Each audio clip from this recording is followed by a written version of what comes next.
దేవునికి స్తోత్రము. అనుదిన దేవుని వాక్య ధ్యానమునకై ఈరోజు 2024 సంవత్సరము జూలై నెల 24వ తేదీ. ఈరోజు ధ్యాన వాక్యము పరిశుద్ధ గ్రంథము నుండి అపొస్తలుడైన పౌలు గారు హెబ్రీయులకు రాసిన పత్రికలోని 9వ అధ్యాయము 28వ వచనాన్ని మనం ధ్యానించుకుందాము. ధ్యాన వాక్యాన్ని మనం చదువుకుందాం. ఇప్పుడు తన కొరకు కనిపెట్టుకొని యుండు వారి రక్షణ నిమిత్తము పాపము లేకుండా రెండవసారి ప్రత్యక్షమగును. ప్రియ దేవుని బిడ్డలారా, క్రీస్తు యేసు మన రక్షకుడు. మనుషులందరి పాపాలకు ఒక్కసారే సంపూర్ణమైన బలిగా తన ప్రాణాన్ని అర్పించి ఆయన మరణ పునరుద్ధానం ద్వారా మనుషులందరూ దేవునికి సమీపించడానికి, దేవునికి సమీపములో ఉండడానికి, ఆయన ఎదుట నిలబడుటకు మార్గం అయ్యాడు యేసుక్రీస్తు ప్రభువారు. క్రీస్తు భూమి మీదకు మరల తిరిగి వస్తాడని, పాపము లేకుండా రెండవసారి ప్రత్యక్షమవుతాడని పరిశుద్ధ పౌలు గారు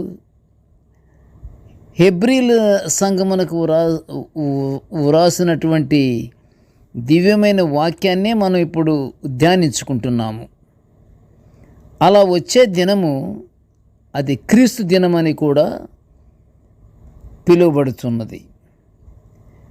యేసుక్రీస్తు వలననైన నీతి ఫలములతో నిండుకొని ఆ దినమునకు, ఏ దినమునకు?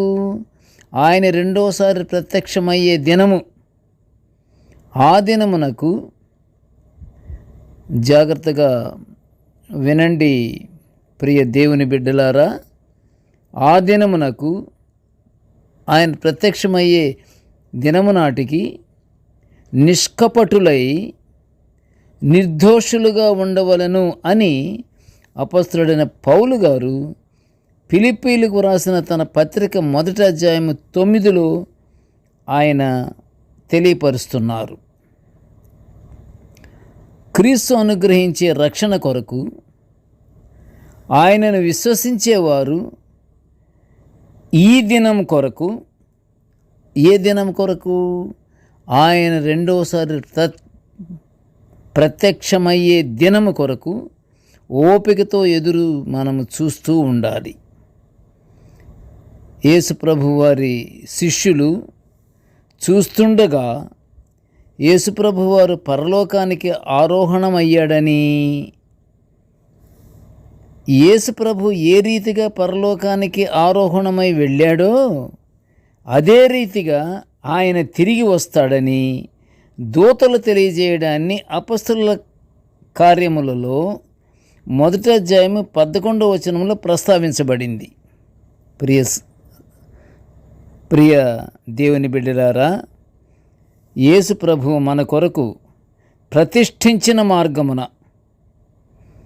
అనగా నూతనమైనదియు జీవము గలదియు ఆయన మార్గము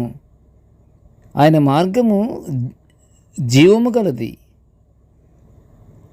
ఆయన మార్గమున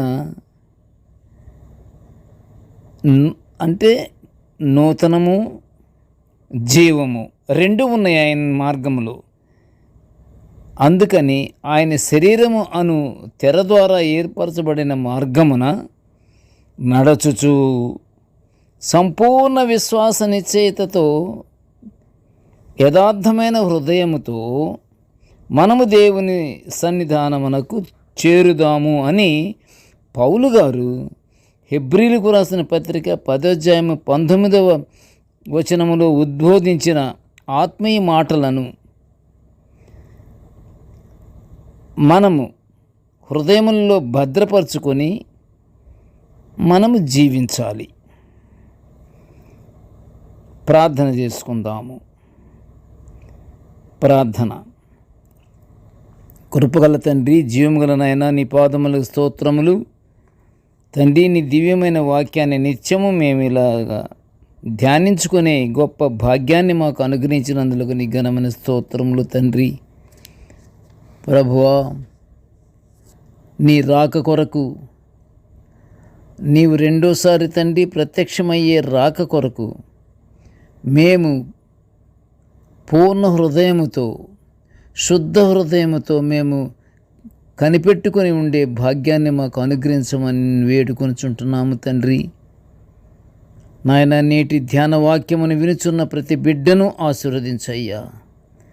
ప్రతి బిడ్డ తండ్రి నీ యొక్క ప్రత్యక్షపరచబడే ఆ దినము నాటికి నిష్కపటులై హృదయశుద్ధి గలవారై ఉండులాగన తండ్రి ప్రతి బిడ్డను నీవు ఆశీర్వదించి తండ్రి నీ యొక్క రాకడలో నాయన పరిశుద్ధముగా ఉండులాగన నీతో పాటే నాయన పరిశుద్ధముగా ఉండి నీ రాక కొరకై మేము ఎదురు చూసే భాగ్యాన్ని మాకు అనుగ్రహించమని ఈ మనవులన్నీ యేసయ్య పుణ్యనామమున వినయముగా వేడుకొనుచుంటున్నాము తండ్రి. ఆమేన్. దేవుడు మనల్నందరినీ బహుగా దీవించుగాక. ఆమేన్.